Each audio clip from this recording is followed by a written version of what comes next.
Bueno, hola compañeros, ¿cómo están? El libro que estábamos leyendo en clase se llama Para pensar mejor, desarrollo de la creatividad a través de los procesos matemáticos.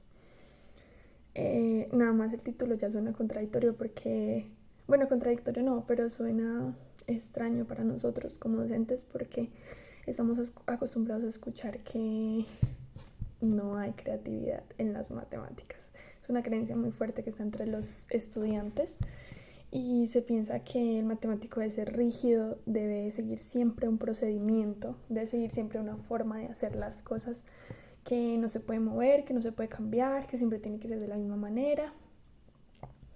Pero nosotros que somos estudiantes en formación hemos aprendido de que hay muchas maneras de hacer una sola cosa, que si bien es cierto en matemáticas es necesaria la rigurosidad, el lenguaje formal y las fórmulas, claramente, pero también hay espacio para la creatividad, para la innovación, para razonar, pensar, y eso en sí ya son procesos creativos también.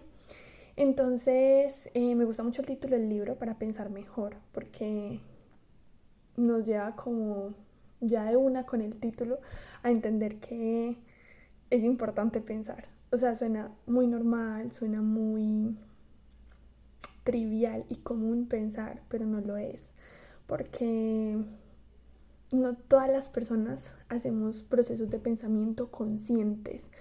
Todos estamos pensando porque es una función, digamos, natural de nuestro cerebro y pues al ser una capacidad más compleja, ¿sí? Requiere de muchos elementos y puede variar de una persona a otra. Por eso es que todos somos diferentes también, ¿no? Pero el hecho de pensar consciente no es tan común, no es tan... no se frecuenta tanto, ¿sí? Bueno, a mí me correspondieron 3 capítulos, el 1, el 2 y el 3. El resumen que voy a hacer, pues yo ya había hecho esta exposición sobre estos temas en el salón, pero pues acá es como un resumen muy genérico de todo, ¿cierto?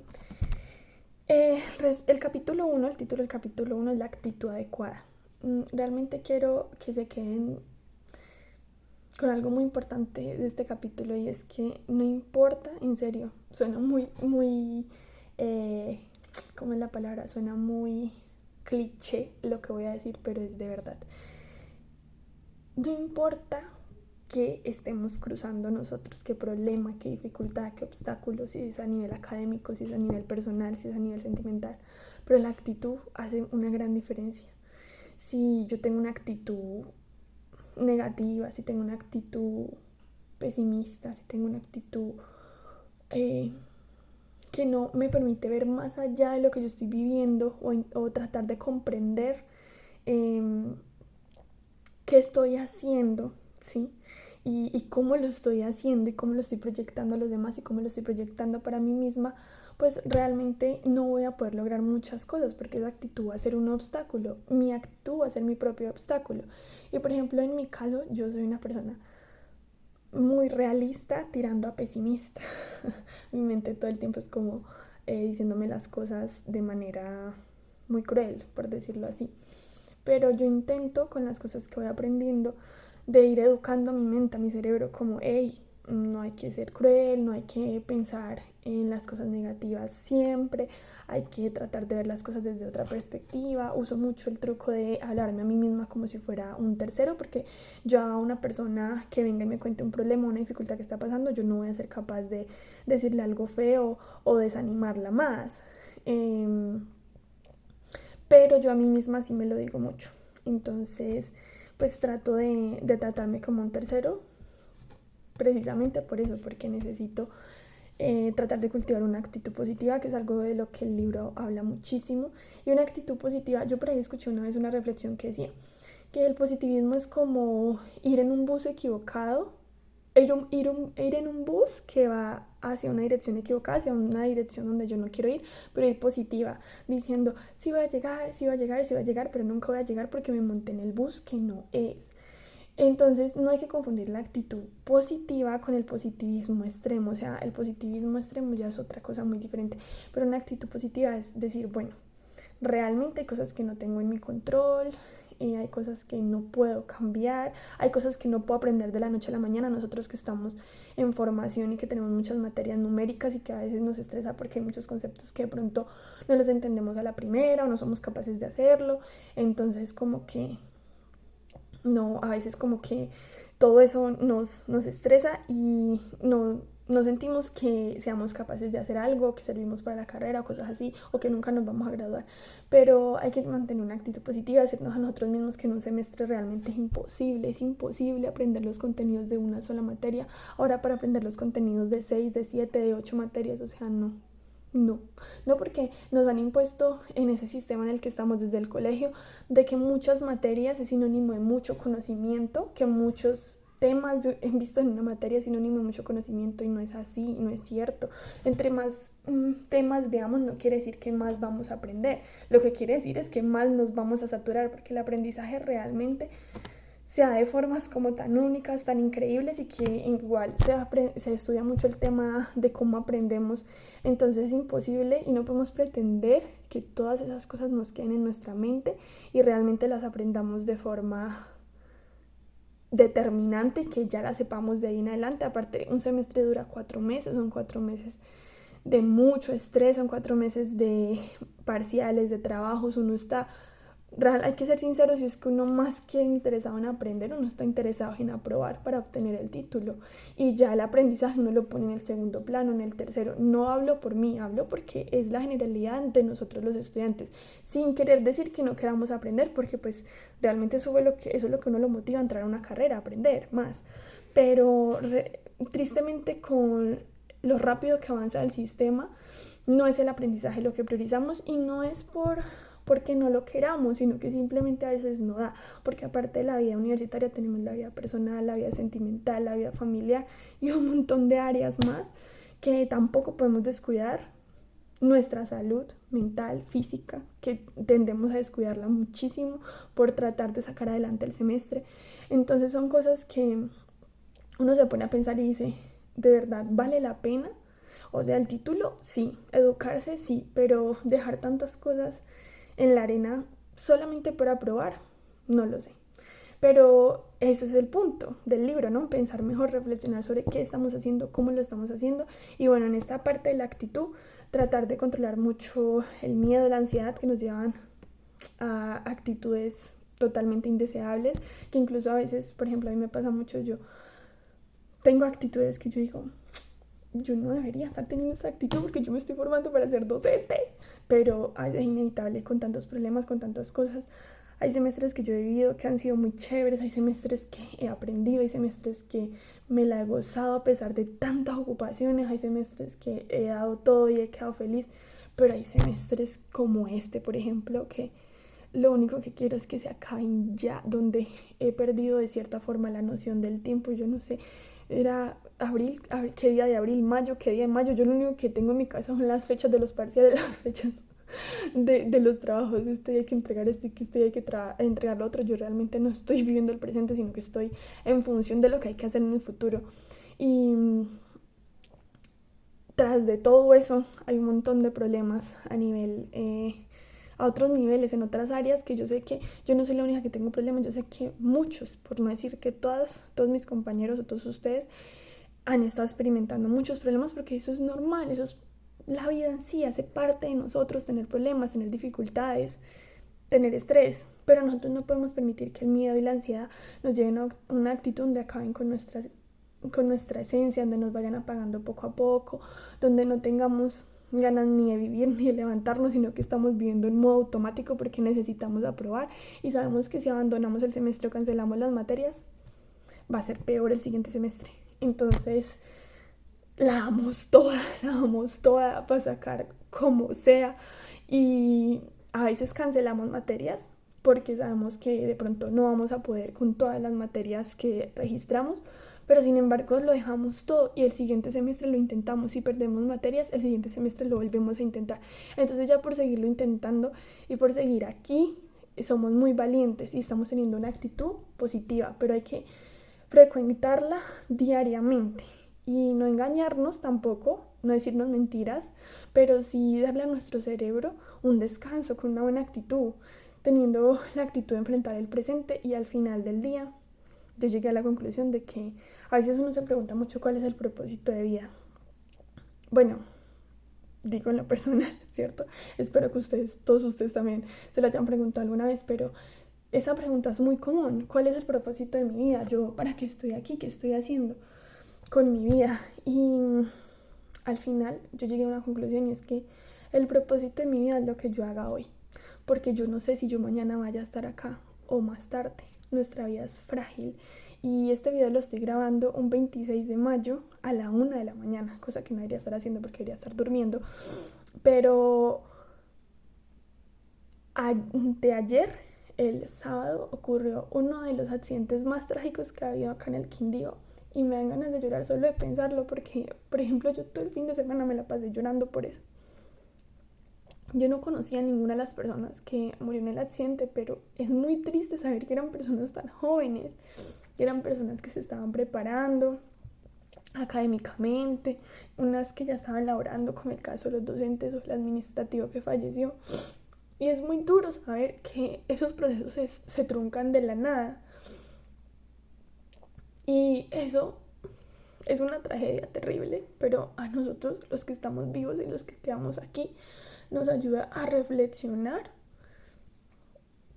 sobre si lo que estamos haciendo cada día está valiendo la pena. Porque miren que estamos haciendo para el futuro. Todo el tiempo estamos en función del futuro, y no tiene nada de malo planear, no tiene nada de malo tener un proyecto de vida y esforzarse por sacarlo adelante, pero lo que sí está mal es que dejemos que esas cosas nos impidan disfrutar de nuestro presente, resolver cosas importantes de nuestro presente que muchas veces las posponemos por estar estudiando, por estar sacando la vida laboral y académica adelante. Entonces decía que llegué a la conclusión de que el propósito de la vida es hoy, lo que pueda hacer por mí hoy, lo que pueda mejorar hoy, porque mañana no sé si esté, en 5 años no sé si esté, en 10 años no sé si esté, y en todo caso si en 5 o 10 años llegase a estar, si yo cumplí con mi deber de hacer las cosas bien en el día a día, entonces en 5 años tengo que estar muy bien, y en 10 también. El problema es que para hacer las cosas bien diariamente es muy duro, o sea, uno lo dice y uno lo entiende y lo comprende, pero hacerlo es difícil. Mantener una actitud positiva es duro. Entonces, yo digo que es un proceso en el que uno va aprendiendo cada día también, pero hay que intentarlo, hay que estar enfocado pensando en que no es lo único aprobar, no es lo único sacar adelante la carrera, sino disfrutar de nuestra vida, nuestra juventud, disfrutar de todo el potencial que nosotros podemos sacar en este momento, en todas las áreas, a nivel físico, a nivel mental, a nivel espiritual, y tratar de hacerlo mejor, porque no sabemos qué pueda pasar el día de mañana.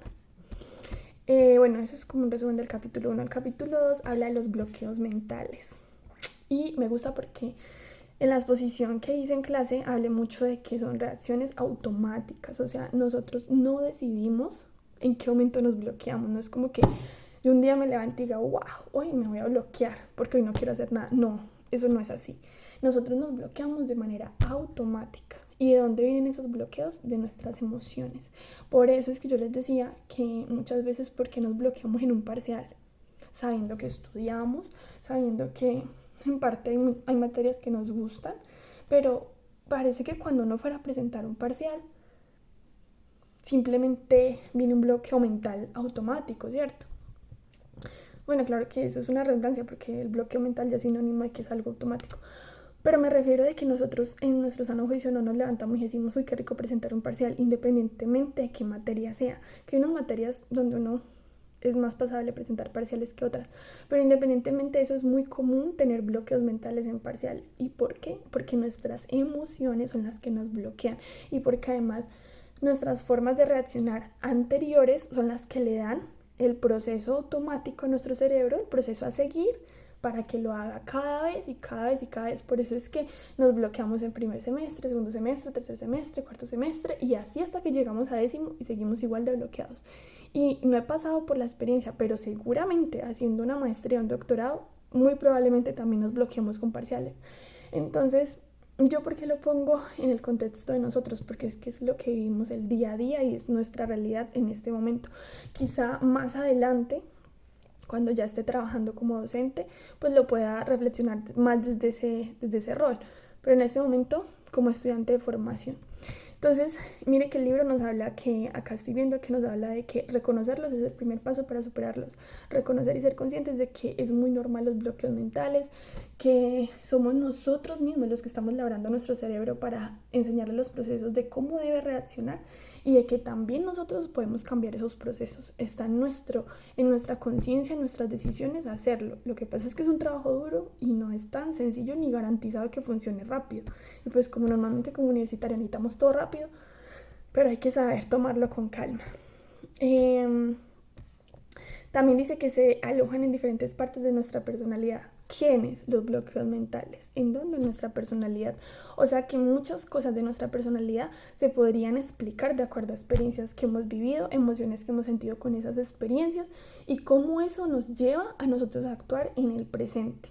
Y cómo nosotros lo estamos enfrentando, estamos siendo conscientes de que estamos enfrentando las cosas así, estamos siendo conscientes de que los bloqueos mentales no son por arte de magia, estamos siendo conscientes de que bloquearnos en un parcial, estresarnos y sentir ansiedad no es normal, aunque sea nuestra normalidad, eso no es normal y nosotros deberíamos tener más conciencia sobre eso y no solamente conciencia para saberlo, sino conciencia para hacer algo al respecto.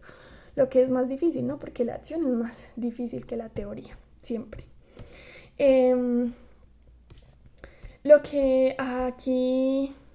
bueno, y lo que quiero enmarcar mucho acá son los surcos mentales. Los surcos mentales son los que están en nuestro cerebro, que literalmente son surquitos, ¿sí?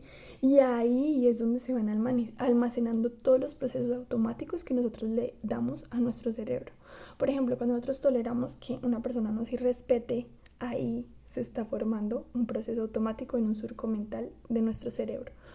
Cuando nosotros reaccionamos a que una persona, a un ataque de ira de alguien, que alguien nos grite, que alguien de pronto se le note intenciones de pegarnos, entonces nosotros actuamos de una manera que le va enseñando a nuestro cerebro cómo actuar en el futuro. Por eso si nosotros somos intolerantes, es muy difícil en una situación donde se requiera tolerancia, ser tolerantes.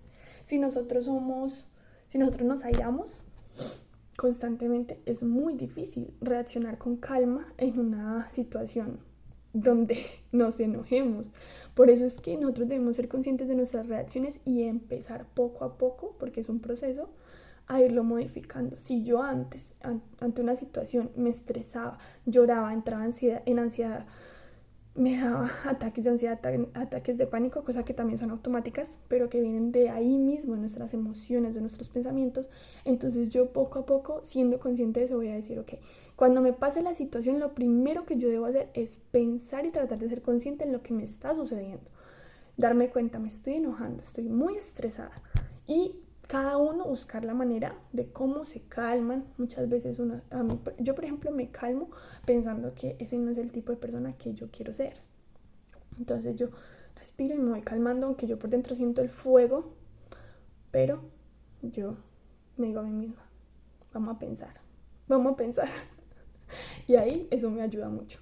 Entonces cada uno va mirando cómo puede hacer eso y súper importante que nunca se nos olvide enseñarle a nuestro cerebro y modificar esos procesos automáticos que le hemos dado durante toda nuestra vida y que no solamente vienen de cómo nosotros hemos reaccionado, sino que vienen de actitudes y comportamientos aprendidos de otros, de nuestros familiares, de nuestros amigos, de la televisión, de las redes sociales, de todo lo que entra por los sentidos, por nuestros ojos, por nuestros oídos y nuestros ojos y nuestros oídos, porque tenemos más sentidos, el olfato, el gusto y el tacto, pero sobre todo lo que vemos y oímos, ¿cierto? Y por último, aceptar sin juicios que a nosotros nos pasa eso. Aceptar que sí, que somos vulnerables, que nos sentimos mal, que hacemos las cosas mal, que no reaccionamos bien ante muchas situaciones, que pudiésemos reaccionar mejor, pero que no lo hacemos. Y tratar de que eso que nosotros estamos aceptando, no juzgarnos duramente, lo que yo les decía ahora, aceptarnos como si fuésemos un tercero, ¿sí? Como si un amigo viene y te cuenta que se bloqueó en el parcial, pues no le vas a decir, uy, mucho estúpido, no, ¿cierto? Si un amigo viene y te cuenta, no, es que el docente dijo algo que me disgustó y entonces yo le grité, entonces tú no le vas a decir, pero usted por qué hizo eso y le va a empezar a regañar, no, usted debe darle las herramientas y ayudarlo, aconsejarlo, no, pero es que mira, tú cuando pases eso deberías pensar mejor las cosas, respirar, mira que no se gana nada con tratar las cosas con hostilidad, ¿cierto? Entonces poco a poco, con esos consejos y con esa empatía que tú tienes por la otra persona, tú le vas ayudando a esa otra persona a pensar mejor. Lo mismo es lo contigo, cuando tú veas que tú tienes esas reacciones, esas tendencias a reaccionar así, a ponerte triste o a ponerte deprimido. Bueno, la depresión no entra ahí, no, eso es otra cosa. Pero bueno, a ponerte ansioso, estresado, enojado, todas estas emociones que son naturales en nosotros, pero que nosotros debemos dominarlas, no ellas a nosotros. Entonces, cuando tú veas que estás haciendo eso, acéptalo sin juicios contra ti y sé comprensivo y ¿cómo es la palabra? Sé compasivo contigo mismo. Y hay una frase que yo aprendí y me la digo mucho y es, la verdad sin bondad es crueldad. Hay muchas verdades que uno se tiene que decir a uno mismo, pero hay que decírselas con bondad, porque si no, uno está siendo cruel con uno mismo, imagínate, o sea, no, súper triste. Entonces, bueno, y el tercero, que fue del que menos hablé, son los bloqueos de origen afectivo. Y entonces la pregunta es, si el 2 habla de bloqueos mentales, entonces el 3, que son bloqueos de origen afectivo, ¿cuál es la diferencia ahí? Y es muy sencilla. Los bloqueos mentales, en resumen, son procesos automáticos que nuestro cerebro aprende de cómo hemos reaccionado en ocasiones pasadas, ¿sí? Y eso hace que nos bloqueemos, ya sea en una situación de peligro, en una situación de estrés, en una situación que nosotros y nuestro cerebro considere difícil. Perdón. Pero los bloqueos de origen afectivo vienen directamente de nuestras emociones. No es que en los bloqueos mentales no intervengan nuestras emociones. Lo que pasa es que en los bloqueos de origen afectivo la raíz principal son nuestras emociones y nuestras experiencias a nivel emocional que hemos vivido, ¿sí? Entonces, por ejemplo, acá el libro nos dice que esos bloqueos afectivos influyen en nuestra disposición para enfrentar retos intelectuales. ¿Por qué? Porque uno está cansado, ¿sí? O uno está estresado, uno está enojado. ¿Y con qué ganas va a enfrentar uno un reto intelectual? O sea, es así, miren, por ejemplo, está cansado el semestre. Usted necesita aprobar. Va bien en las materias, pues usted sabe que no puede descuidar los últimos trabajos finales, porque si no, normalmente en los últimos trabajos finales está el 25, el 50, hasta el 60% de algunas materias. Entonces usted no puede descuidar eso en ningún momento, ni al inicio del semestre, ni a la mitad del semestre, ni al final del semestre. Bueno. Y usted estresado, con más problemas a nivel familiar, porque todos tenemos problemas, sean muchos, o sean poquitos, o sean difíciles, o sean fáciles, entre comillas, todos tenemos problemas. Entonces, usted tiene problemas, está estresado por eso, y viene, digamos, un docente X, y le dice, ve, mira que este problema está muy interesante, y le muestra el problema para que usted lo resuelva como estudiante en formación de licenciado en matemáticas. ¿Usted va a tener ganas? ¿Usted le va a dedicar tiempo? Si precisamente uno ahí dedicándole tiempo es uno que piensa, debería estar estudiando para tal cosa, debería estar haciendo el trabajo de tal materia. Por eso es que cuando uno lo invitan que a seminarios, que uno tiene permiso académico o a eventos, uno es como, yo no quiero ir, porque yo ese tiempo lo puedo dedicar a hacer otras cosas que yo necesito hacer. Entonces, cuando nosotros estamos en ese nivel de cansancio, y lo digo más que todo por mí misma, y estamos, que ya de verdad tenemos el título y lo necesitamos, nosotros no acogemos bien retos a nivel intelectual, ¿sí? Digamos que muchos docentes colocan trabajos con un propósito, ¿sí? Hay unos que lo colocan porque es lo que se tiene que hacer en la materia, pero hay otros que se lo colocan porque sí tienen un propósito, como, ay, yo voy a poner esto para que mi estudiante aprenda esto, aquello, esto, ¿cierto? Pero uno como estudiante aunque a veces vea el propósito o lo intuya con el que ponen los trabajos, uno lo único que quiere es entregar, porque tiene otros 5 o 6 trabajos que están esperando y otros parciales. Entonces, lo que yo decía ahora, o sea, a veces no es que uno no quiera aprender, a veces no es que uno no desee crecer en conocimiento, a veces es que uno no puede. ¿Por qué? Por esto que hice el libro, por los bloqueos de tipo afectivo, porque uno está cansado emocionalmente, está cansado, está rendido. Y yo sé que muchos de mis compañeros que no están en este curso, pero sé que muchos están cansados de intentarlo, de perseverar, de seguir en el sistema, porque sí, nos dan 2 meses de vacaciones. Pero, ¿de qué? O sea, no es que no sirvan los 2 meses porque uno descansa, ¿cierto? Y hace otras actividades, pero en realidad, ¿de qué sirve tanto esos 2 meses de descanso si en los 4 meses que estamos en semestre estamos casi muriéndonos? O sea, y de pronto puedo sonar muy exagerada, como, ay, Kerlin sí habla súper exagerada, tampoco me estoy muriendo. Sí, es cierto, de pronto puedo sonar un poquito exagerada para algunas personas, pero yo sé que hay muchas que sí lo sienten así, porque conozco y sé y he escuchado y comparto esas historias. Y es muy triste, porque aparte es una realidad que no todas las personas están dispuestas a enfrentar. Y la justifican diciendo como no, es que esta época de estudiante nos tiene que costar sangre, el que quiere, ¿cómo es? ¿Cómo es que dice el dicho? Ay, me olvidó. Bueno, pero es como que el sacrificio, sin sacrificio no hay victoria, el esfuerzo, no sé qué, no sé qué, no sé qué, un poco de cosas lo justifican, ¿sí? Ahora lo vamos a hacer así, pero más adelante vamos a estar mejor.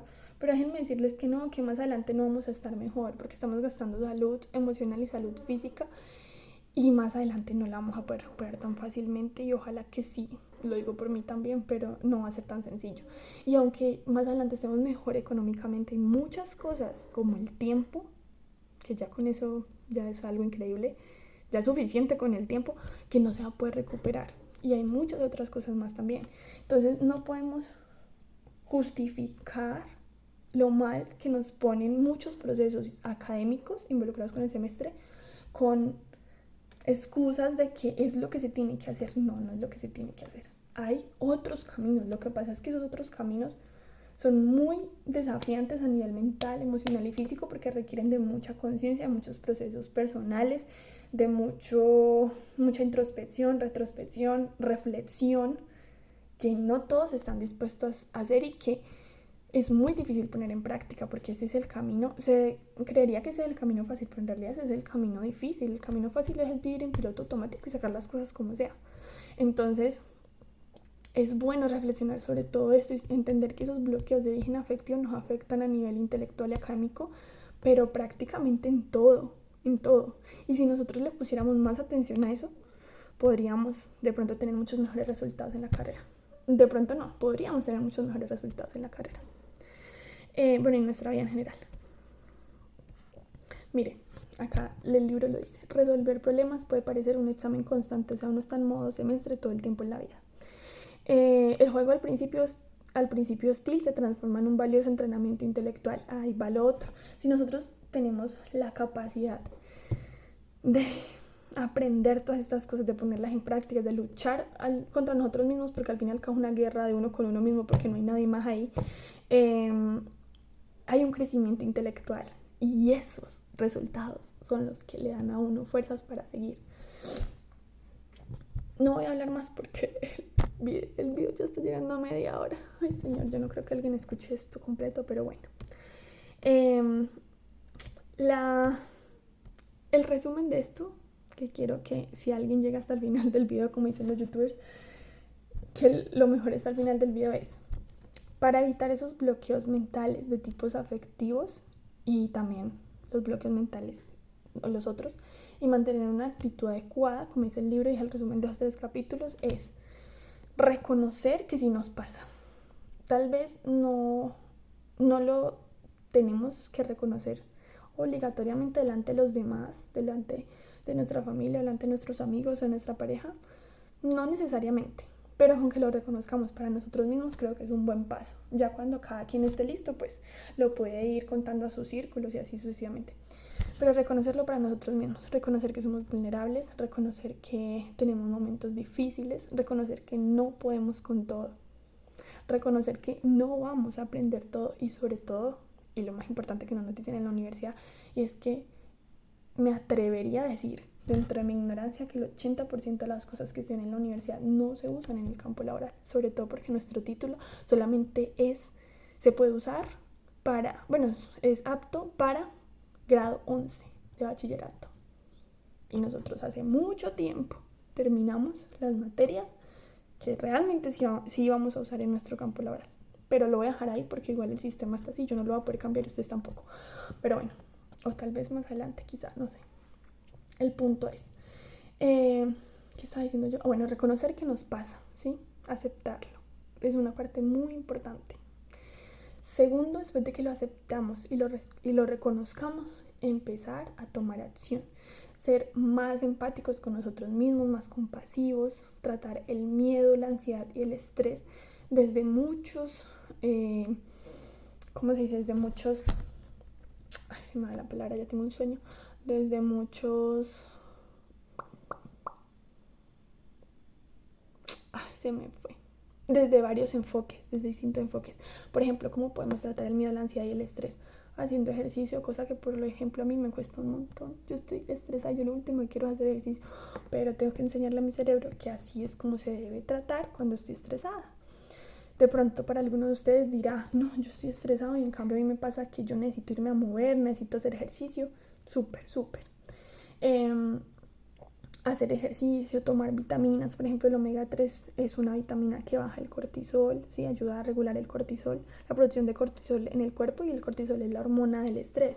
Entonces tomar omega 3 nos ayuda con eso. Comer bien a la hora que es, tomar agua, ¿sí? Son cositas básicas y comunes, pero que al final del día en realidad se vuelven en nuestro propósito de vida de alguna manera, porque lograr eso es increíble. O sea, la mayoría de las personas no lo logramos. Y lograrlo, intentarlo y lograrlo, así caigamos y así tengamos recaídas, es súper valioso. Entonces, ser compasivos, reconocer, tener empatía con nosotros mismos, implementar estrategias que a cada uno nos ayude de alguna manera, ser más empáticos con los demás, entender que todos estamos en este proceso, que nosotros como profesionales en formación, independientemente de qué carrera estemos estudiando, nosotros debemos tener una conciencia de que si nosotros estamos teniendo la oportunidad de recibir una educación formal, no podemos olvidar y dejar de lado nuestra educación, nuestra ética, nuestros valores, que son los que nos permiten convertirnos en personas agradables para los demás y agradables para nosotros mismos, porque es muy terrible convivir con personas envidiosas, convivir con personas que mantienen enojadas, convivir con personas criticonas, chismosas. Eso yo creo que ya está mandado a recoger, y a nuestra generación especialmente le ha tocado aprender de otras cosas, de otras generaciones, de lo que vemos en redes, de muchas cosas, que la empatía,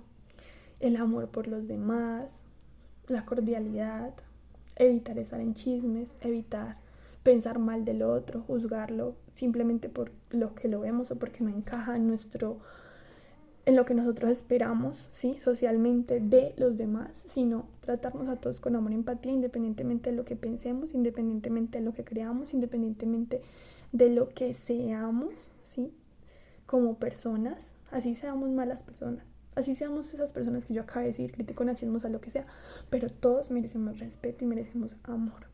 Y aunque a veces es muy difícil darle amor a cierto tipo de personas, no quiere decir que no debamos hacerlo, ¿cierto?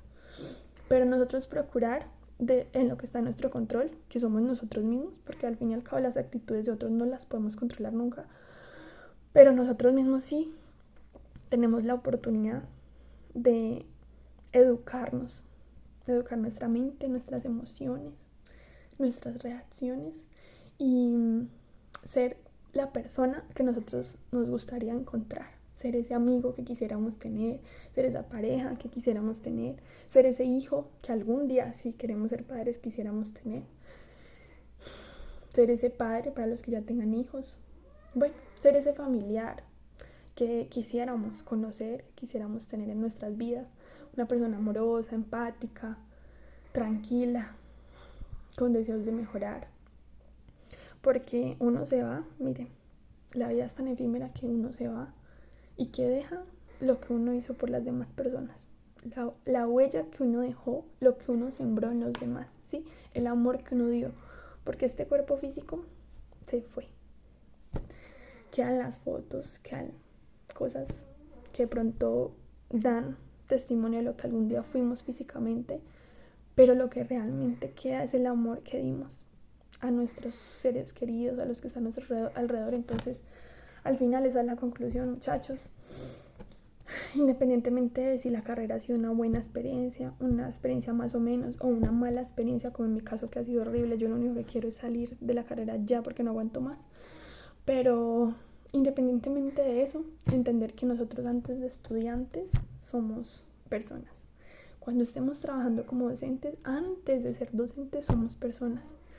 Y que como personas tenemos una gran responsabilidad en reflexionar sobre cómo actuamos nosotros, sobre qué estamos haciendo por los demás, porque aunque muchas personas digan que no es nuestra responsabilidad los demás, de cierta forma sí, porque nosotros tenemos mucha influencia como docentes en los demás, pero aparte como personas estamos todo el tiempo en un entorno social y aunque no debemos vivir del que dirán, pero sí tenemos un impacto en los demás. Entonces, hacernos responsables de ese impacto que generamos en los otros de alguna manera y ser lo más amorosos que nosotros podamos. Esa es la reflexión y el resumen de estos 3 capítulos, de que son tener una actitud adecuada, ser consciente de los bloqueos mentales para gestionarlo y de los bloqueos afectivos. Muchas gracias por escucharme, si es que alguien lo escucha hasta el final. Está muy largo, pero es que me inspiré, lo siento.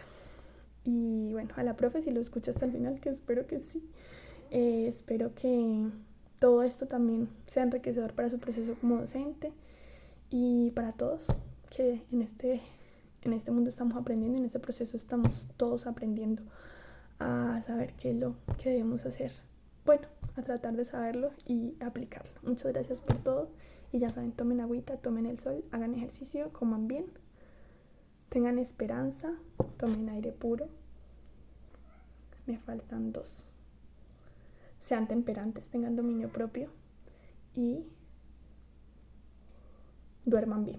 Lo que yo no estoy haciendo en este momento porque está madrugada, pero estoy trabajando en ello. Bye.